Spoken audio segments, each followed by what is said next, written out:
में टमाटर के भाव एकदम उछाल आ गई है। टमाटर 50 से 60 रुपए किलो मार्केट में आ रहा है स्टॉक में। बारिश की वजह से हो रहा है। 900 रुपये का बेंगलोर में किराया भाड़ा लगा के बारिश को नाम बिका है टमाटर। शिमला से बारिश पड़ रही है, 48 घंटे हो गए बारिश पड़ते पड़ते, आते आते सड़ जाता है। माल कम आ रहा है, बिक्री भी कम हो रहा है। ग्राहक हर तरह से बोलते रहते हैं, हमें दिन भर वही बात सुना, कितना महंगा है, क्या भाव दे रहे हैं आप, सही भाव है क्या, कितना भी महंगा, इतना महंगा दे के हम क्या करेंगे, क्या खाएंगे।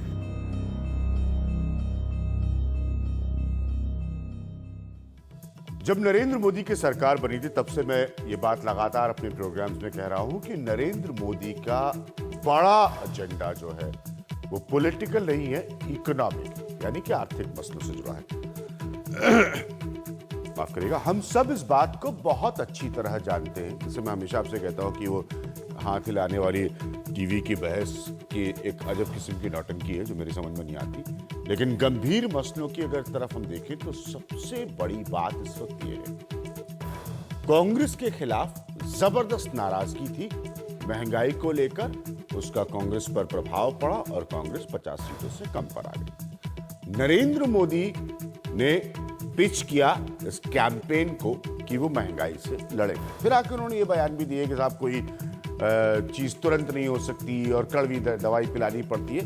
ये सारी बातें ध्यान में रखते हुए भी लोग ये प्रश्न पूछ रहे हैं, सीधा सरल सवाल है, वो बड़ी बड़ी बातें अर्थशास्त्र की, वो बड़े बड़े आंकड़े नहीं समझती, वो ये सिर्फ मूल सवाल जानना चाह रहे हैं कि उनकी रोजमर्रा की जरूरत की चीजें कब सस्ती होंगी, बस वो ये जानना चाहते हैं। मसला अब ये है कि कहानी प्याज से लेकर टमाटर तक पहुंच चुकी है, लोगों को समझ में नहीं आ रहा है।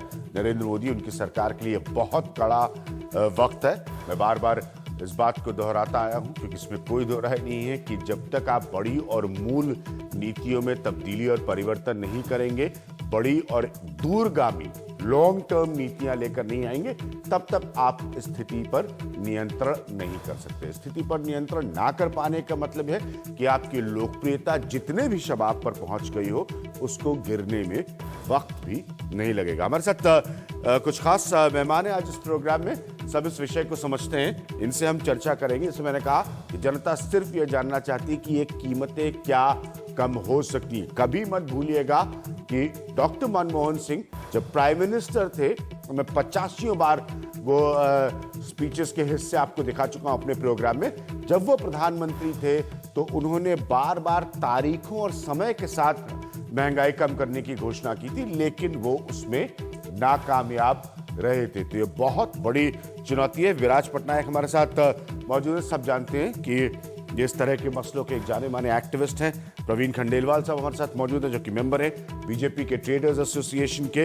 राजेंद्र शर्मा साहब हमारे साथ मौजूद हैं, पहले भी रह चुके हैं, ये चेयरमैन है आजादपुर सब्जी मंडी के, रह चुके हैं इसके चेयरमैन। और कुछ देर में सलमान सोज साहब हमारे साथ मौजूद होंगे जो कि कांग्रेस के स्पोक्स पर्सन है। पॉइंट बहुत सीधा है कि क्या कोई भी समय सीमा तय हो सकती है इस परिस्थिति को नियंत्रित करने के लिए। विराज, मैं आपसे शुरू करूंगा।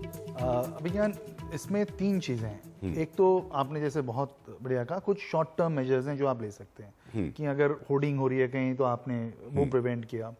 कुछ मीडियम टर्म मेजर्स हैं, इंपोर्ट एक्सपोर्ट के माध्यम से आप इंटरवीन कर सकते हैं, और कुछ लॉन्ग टर्म मेजर्स हैं। मुझे लग रहा है ये सरकार ने, जो पहली बात तो मैं कहना चाहता हूँ कि ये कहना कि 30 दिन हुए हैं, अभी तो 40 दिन हुए हैं, या वो हमेशा की बहस है। वो हमेशा की बहस है। अगर आप हम सरकार 100 दिन का भी इंतजार कर लेंगे तो आप सरकार में हैं, आप 34 दिन में अगर नरसिम्हा राव और मनमोहन सिंह ने वो जो बजट पेश किया था 92 में, वो अगर आप देखें तो वो पूरे देश का एक आर्थिक रणनीति बदल दी। चाहे मुझसे एग्रीमेंट में हो या ना हो, मैं तो उसमें नहीं हूं, मैं नहीं मानता हूं उसको, लेकिन 34 दिन भी उनके लिए काफी थे ये कहने के लिए। तो मुझे लगता है कि शॉर्ट टर्म मेजर्स जो सरकार को लेने चाहिए थे वो नहीं ले पाई, और जो बहाने यूपीए से मिल रहे थे कि होर्डिंग हम इसलिए नहीं रोक सकते हैं क्योंकि ये तो साहब स्टेट्स का सब्जेक्ट, हाँ, ये सारी चीजें। एक ये, दूसरा इंपोर्ट एक्सपोर्ट्स पे कर्ब्स कुछ मीडियम टर्म मेजर गवर्नमेंट ने लिया, और वो सराहनीय है, नहीं तो अभी प्याज का भाव और बढ़ गया होता, क्योंकि हमें पता है कि प्याज सीजनल है, इस सीजन में बढ़ेगा। एक सीजन आता है जब ट्रेडर्स जो होते हैं वो होर्डिंग करते हैं और उस समय अगर आप इंपोर्ट पे बैन लगा देते हैं या आप एक्सपोर्ट्स अलाउ कर देते हैं तो मार्केट में डिमांड सप्लाई का गैप आ जाता है। लेकिन लॉन्ग टर्म की जो बात है अभिज्ञान जी, दैट इज मोस्ट इंपॉर्टेंट। और उसमें हमने अभी तक कोई नीति, अभी पॉलिसी मेजर्स नहीं देखे हैं कि आप एक तो किसानों का शेयर कंज्यूमर के रुपए में कैसे बढ़ाएं। आज जो इन्फ्लेशन आप देख रहे हैं वो रिटेल और होलसेल के बहुत बीच अच्छा पॉइंट है, क्योंकि मैं हमेशा कहता हूं कि लॉन्ग टर्म और शॉर्ट टर्म, यानी कि आप दूरगामी तरीके से और अभी आप स्थिति को कैसे मैनेज कर रहे हैं, ये दो अलग अलग मसले। लेकिन इसमें कोई दो राय नहीं है। प्रवीण खंडेलवाल, समस्या क्या है? आपको लग रहा है कि अंग्रेजी का जुमला है, फ्रेज है, नी जर्क रिएक्शन, ये सारी सरकारें करती हैं। मनमोहन सिंह की सरकार ने भी, आप और हम इस पर बहुत कार्यक्रम कर चुके हैं, बड़ी मूल गलतियां की, देश की जनता ने उसको पूरा हर्जाना मनमोहन सिंह सरकार को दिया। आप में से भी अभी कोई सुधार की स्थिति नजर नहीं आ रही है?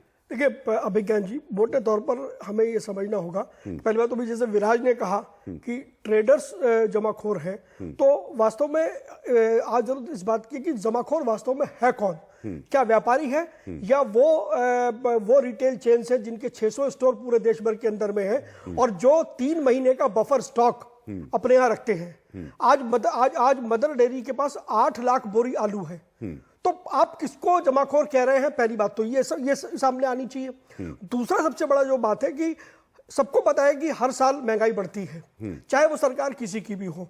हमने कभी भी इस दिशा में प्रयास नहीं किया कि हम कोई अपने यहाँ प्राइस मैकेनिज्म अथॉरिटी बनाएं। हम ये देखें कि डिमांड और सप्लाई में कितना अंतर है। हमारे यहाँ शॉर्ट सप्लाई हो रही है और हम आलू पाकिस्तान को एक्सपोर्ट कर रहे हैं। आखिर ये सब क्या हो रहा है? मुझे मोटे तौर पर ये लगता है कि सरकार को चाहिए कि इसके लिए एक प्राइस मैकेनिज्म बोर्ड बनाया जाना चाहिए जो इस बात को सुनिश्चित करे कि जिन फसलों पर या जिन उत्पादों के ऊपर रेट उनके बढ़ते हैं, चाहे वो आलू हो, चाहे वो छोटा सा जवाब दूं इसका। आप ये बीजेपी के मैनिफेस्टो में, जब मैनिफेस्टो आया था तब भी मैंने इस पर बड़ी बहस की थी। 2 बातें निकल कर आई थी। एक, भारतीय जनता पार्टी ने कहा था कि जो होल्डर्स हैं, यानी कि जो ट्रेडर्स हैं, जो होर्डिंग करते हैं, उनके लिए खास अदालतें होंगी, उनके ऊपर मुकदमे होंगे, उनको जल्दी से जल्दी ट्राई किया जाएगा। उस मसले पर मैं वापस आऊंगा क्योंकि आप बड़े और छोटे होल्डर की बात करें। दूसरी सबसे बड़ी बात थी, उन्होंने कहा कि साहब एक प्राइस स्टेबलाइजेशन फंड होगा। मैंने तभी ये प्रश्न उठाया था कि इसके लिए पैसा कहां से आएगा। हालांकि यथास्थिति में उन्होंने सिर्फ 500 करोड़ रुपए, एक मिनट सुनिए ना प्रवीण जी, मैं आंकड़ों पर, तथ्यों पर बात कर रहा हूं।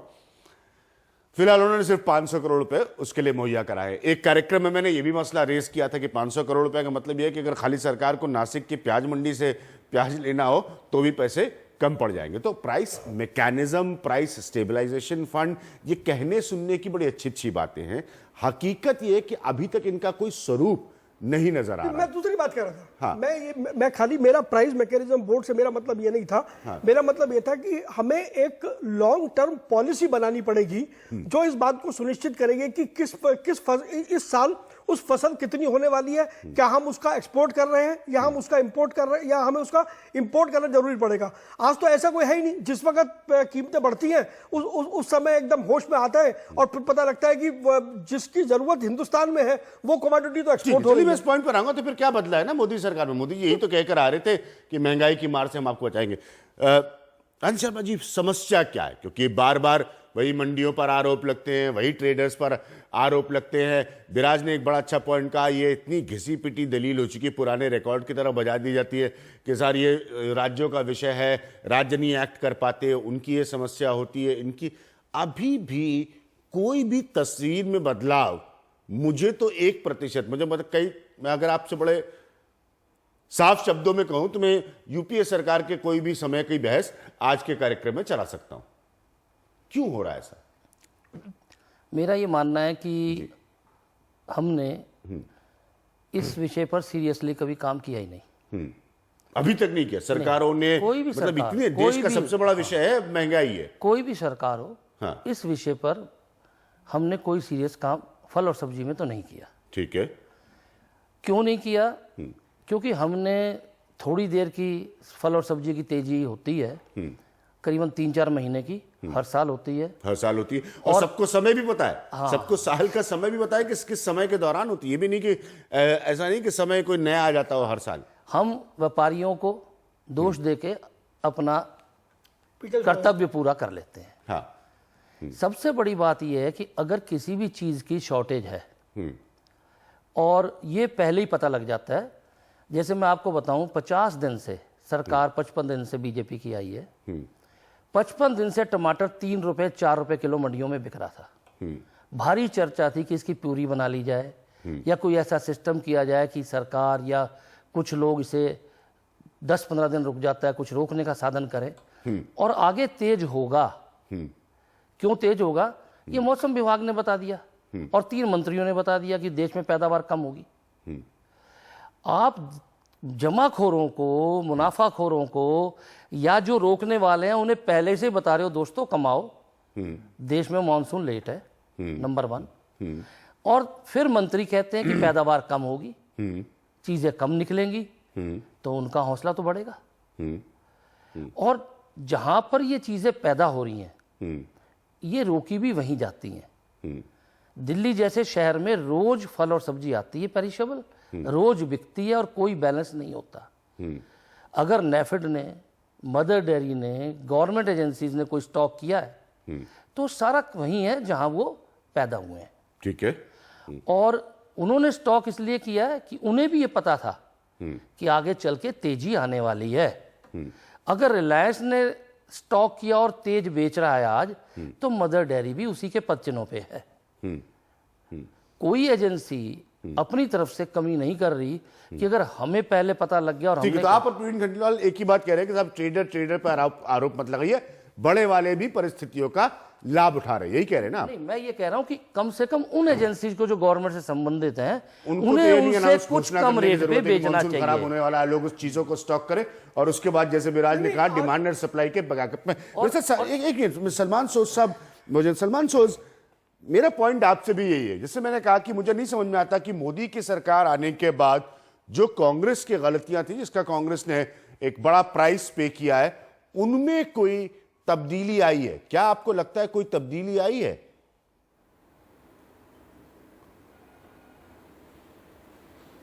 नहीं, आप भी देख सकते हैं और घर पे बैठे जो लोग हैं वो आपको ज्यादा बता सकते हैं कि तब्दीली तो अभी नहीं आई है। शॉर्ट टर्म में तब्दीली नहीं आ सकती है, ये एक बड़ा कॉम्प्लिकेटेड प्रॉब्लम है। लेकिन देखिए, मैं आपको ये बताऊं कि जब तक अगर कोई मरीज है, कोई बीमार है, अगर आप उसको डायग्नोज ठीक तरह से नहीं करेंगे तो उसका इलाज ठीक नहीं हो सकता। मुझे याद है 1 साल पहले जब मैं टीवी पे आने लगा तो मैंने कुछ कहा कि भाई हिंदुस्तान में एक ऐसा ट्रांजिशन आया है ग्रोथ की वजह से कि कंजम्पशन पैटर्न यहाँ पर जो लोग खाते हैं वो चेंज हो गया है। हमने बहुत फोकस किया राइस, व्हीट, उन चीजों पे, लेकिन वेजिटेबल्स पे अब तो कंजम्पशन आप देखेंगे, आप वेजिटेबल्स के आप आज टमाटर की बात करते हैं, वो गोभी की बात करते हैं, मटर की बात करते हैं, यानी कि जो खाना हम खा रहे हैं आजकल उसकी डिमांड कुछ और है और डिमांड इंक्रीज हो रही है। देखिए, पिछले साल अगर आप देखेंगे एग्रीकल्चरल प्रोडक्शन बहुत हाई है, रिकॉर्ड लेवल पर है, लेकिन तब भी इन्फ्लेशन है। इन्फ्लेशन का एक ही ये नहीं होता कि भाई आप सिर्फ होल्डर्स के पीछे, कोई कहता है होल्डर्स है भाई उनके पीछे भागो, तो आप अगर है वैसी बात तो ये गवर्नमेंट ने खुद भी, आपने खुद कहा मैनिफेस्टो में, तो उनके पीछे भागे अगर है वैसी बात। लेकिन यहां पर डिमांड और सप्लाई में भी एक मिसमैच है और वो एक बहुत स्ट्रक्चरल प्रॉब्लम है और उसको ठीक करने का तरीका यही है कि आपको लॉन्ग टर्म पॉलिसीज बनानी पड़ेंगी जिससे आप सप्लाई चेन्स को, लॉजिस्टिक्स को आपको कुछ ठीक करना पड़ेगा। और उसके लिए अगर आप लोगों से सच नहीं बोलेंगे तो यानी कि आप अपने साथ भी धोखा कर रहे हैं और लोगों के साथ भी। देखिए, इन्होंने एक प्राइस स्टेबलाइजेशन फंड की बात की 500 करोड़ की। आपको पता है कि नॉर्वे का एक ऑयल फंड है जो ऑयल प्राइसेस को स्टेबलाइज करने की कोशिश करता है ताकि उनके प्रॉफिट्स बढ़ते रहे। वो 50 लाख करोड़ का फंड है। ये 500 करोड़ का फंड पूरी इकोनॉमी की जो ये फूड प्रोडक्ट्स है उसको कैसे वो स्टेबलाइज कर सकते हैं? ये बस कहने की अच्छी बात है, लोगों को धोखे में रखने की बात है, लेकिन उससे कुछ होने वाला नहीं है। इनको शॉर्ट टर्म में थोड़ा कुछ कर पाए ना कर पाए मुझे नहीं लगता, लेकिन इनको कम से कम लोगों से कहना चाहिए हमें टाइम दीजिए, मीडियम और लॉन्ग टर्म पे हम ये वाले कदम उठाएंगे। लेकिन ये जो 500 करोड़ वाला स्टेबलाइजेशन फंड पूरी इकोनॉमी के लिए, मैं मुझे माफी दीजिए, ये फेलियर, ये आइडिया ही नहीं, ये तो मैं भी मानता हूँ, ये तो मैं भी मानता हूँ, ये 500 करोड़ रुपए के फंड दिखाने से कुछ नहीं होगा। ये बहुत, जैसे मैंने कहा कि आप नासिक की मंडी से प्याज भी नहीं खरीद सकते एक हफ्ते का, अगर आप 500 करोड़ रुपए के फंड से जो है प्राइस स्टेबलाइजेशन मैनेज करने की कोशिश करेंगे। मुझे एक दिन मैं इसी विषय पर चर्चा कर रहा था, कम से कम मेरे पैनल ने कहा कि ये महज टोकनिज्म है, ये 500 करोड़ रुपए के फंड को आप इस लिहाज से नहीं रख सकते। और उस दिन मैंने एक आंकड़ा भी रखा था सबके सामने, आप लोगों को भी जानकारी दे दूंगा कि कॉफी और खास तरह की चाय में एक ऐसा ही फंड अटल बिहारी वाजपेयी की सरकार के समय बीजेपी ने इंट्रोड्यूस किया था और वो बहुत ही नकारात्मक साबित हुआ था और उन चीजों के दाम बढ़ गए थे। बाद में वाजपेयी सरकार को उस फंड को विड्रॉ करना पड़ा था। तो ये बड़ी अजीब सी स्थिति। तो कुल मिलाकर सलमान, आप भी ये कह रहे हैं कि फिर अब सॉल्यूशंस लॉन्ग टर्म है। कांग्रेस से भी बार बार यही सवाल पूछा जाता है कि जब सॉल्यूशंस लॉन्ग टर्म है तो कांग्रेस ने क्या किया 10 साल? जी हाँ, एक सेकंड मैं आपको बताता हूं। देखिए, जैसे पहली बात, जो सप्लाई चेन है, लॉजिस्टिक्स है, एक तो वो बनाना, जैसे आप कहते हैं कोल्ड एटमॉस्फेयर, कंट्रोल्ड एटमॉस्फेयर वो होते हैं चेन्स वगैरह, वो सब अगर आप देखेंगे इन्वेस्टमेंट्स हो रही हैं। अगर आप हॉर्टिकल्चर में देखेंगे, फ्रूट में देखेंगे, हिमाचल प्रदेश, जम्मू कश्मीर में जहां से फॉर एग्जांपल एप्पल आता है, अब बड़े सारे गवर्नमेंट पॉलिसीज ऐसी हैं, उनको सब्सिडीज ऐसी मिलती हैं कि वो उन प्लांट्स में इन्वेस्ट करें। ऐसा ही हो रहा है। लेकिन मुझे लगता है इस गवर्नमेंट को, इनके पास अच्छा मैंडेट है, बहुत अच्छा मैंडेट है। इनको इस वक्त एक अपॉर्चुनिटी है कि लोगों से टाइम मांगे और पूरा एक इस लॉजिस्टिक्स पे, और टेक्नोलॉजी बहुत जरूरी है।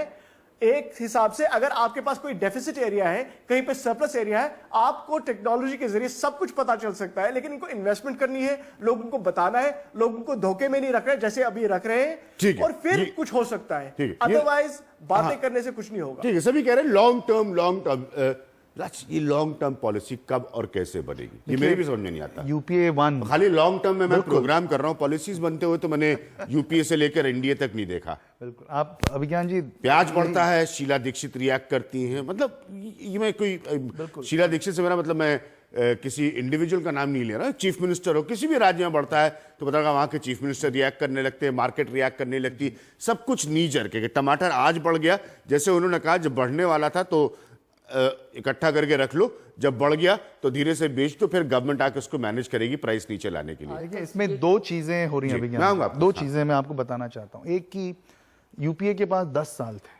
हाँ। अब 10 साल लॉन्ग टर्म नहीं है तो मीडियम टर्म तो डेफिनेटली है ही है।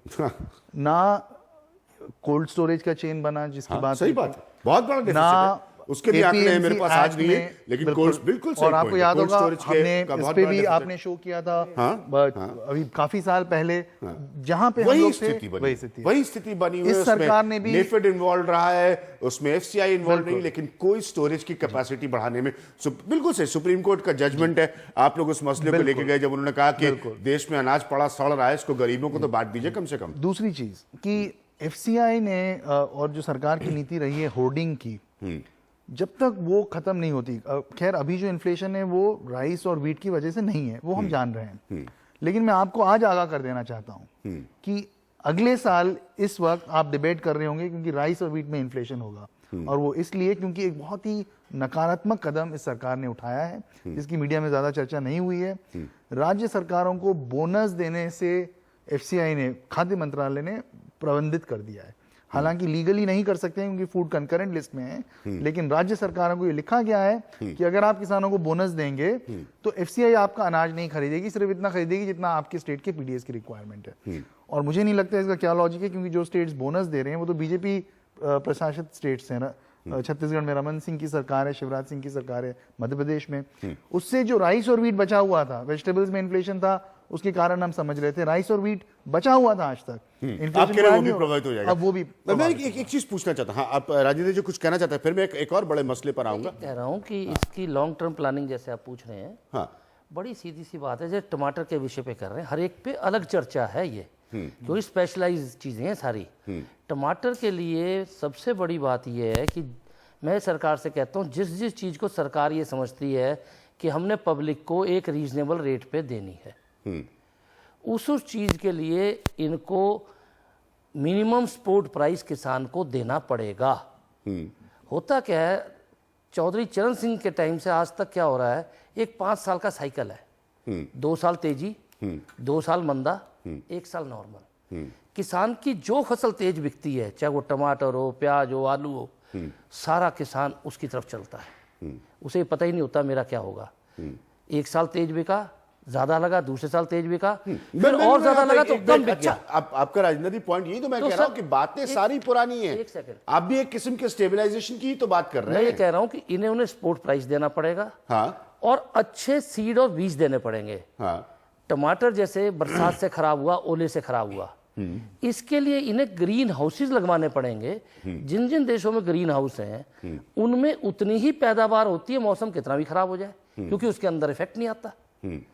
तो ये ये सब प्राइस तो का बड़ी बात है। डिफरेंस यहाँ पे- नहीं, प्रोडक्शन का डिफरेंस नहीं होता। यहाँ पे तो स्टोरेज की ही समस्या है। आपके 60% तो आपको उसकी जरूरत है। हमने ना यहाँ पर एक ब्रेक, एक और बात पर जो मैं हाईलाइट करना चाहूंगा वो ये है कि स्टॉक करने की जो समय सीमा है, सलमान सोच मैं आपको समय दूंगा, मैं वापस आ रहा हूं। जो समय सीमा के बारे में सरकार ने कहा, उसके बारे में उन्होंने स्टेट गवर्नमेंट्स को लिखा। ये हाल की स्थिति की बात कर रहा है, ये मैं पुराना कोई मसला नहीं बता रहा हूं। उसमें भी कोई रिस्पॉन्स नहीं आया है। अब आप ये समझ रहे हैं, तो राज्य पर ये डालना भी बहुत आसान होता है कि साहब राज्य जो है वो जमाखोरों पर कार्रवाई करे, वो होल्डर्स पर एक्शन करे, लेकिन उसमें उधर से भी कोई रिस्पांस नहीं आया है। तो ये और बड़ी समस्या है कि केंद्र की स्थिति तो ही है, राज्यों की स्थिति में भी बहुत बड़ा, कुछ राज्यों को छोड़कर एटीट्यूड, सोच में परिवर्तन नहीं है। हम उस पर आएंगे एक छोटे से ब्रेक के बाद।